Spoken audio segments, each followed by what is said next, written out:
आवाज सर्वसामान्यांचा। अनेक वर्षांपासून समुद्रकिनारी बीच चौपाटी गोव्यामध्ये जिथे वाहनांची ये-जा नाही तिथे तारफा म्हणजे बोटीतून ये-जा दळणवळण पिढ्यानपिढ्या प्रवास करावा लागत आहे। असेच आपली मुंबई मालाड पश्चिमेला मार्वे बीचवरून मनोरी, चारकोप, अक्सा, पॅगोडा या डोंगर भागात वसलेल्या पर्यटन गावामध्ये जाण्यासाठी तारफा म्हणजे बोटीतून येणे जाणे आणि करावे लागत आहे। मालाड मार्वे बीच ते मनोरी या पलीकडच्या किनाऱ्याला जाण्यासाठी जवळपास 1 किलोमीटरचे अंतर समुद्राच्या पाण्यातून कापावे लागत आहे। परंतु दुपारच्या वेळी खळखळणारा आणि संध्याकाळच्या वेळी भरती ओहोटी येऊन खळवळणारा समुद्र असल्याने मच्छीमारी व्यवसाय आणि कामानिमित्त मुंबईमध्ये ये-जा करणाऱ्या कर्मचारी तसेच पुरुष महिलांना दुचाकी असो या चारचाकी इकडून तिकडे आणि तिकडून इकडे येण्यासाठी या बोटीशिवाय पर्याय नाही। त्यामुळे येथील शाळकरी मुले-मुली, व्यावसायिक, नोकरदारांना रोजचा दैनंदिन प्रवास या बोटीमधूनच करावा लागत आहे।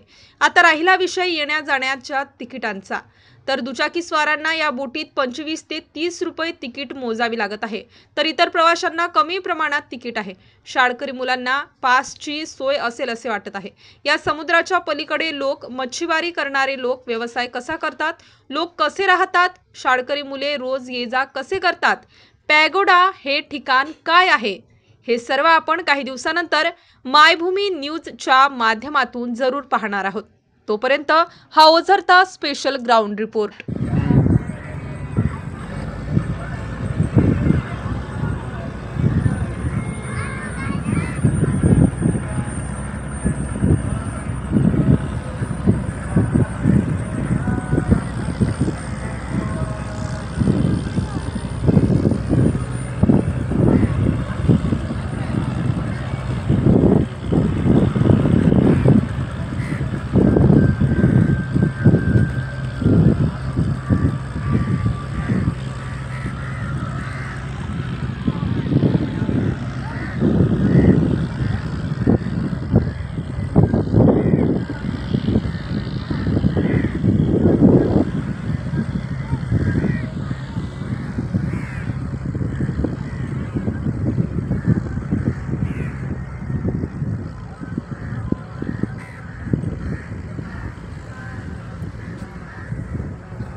आपल्या परिसरातील महत्त्वाच्या बातम्या पाहण्यासाठी मायभूमी न्यूज चॅनलला YouTube वर सबस्क्राइब करा आणि बेल आयकॉन प्रेस करा।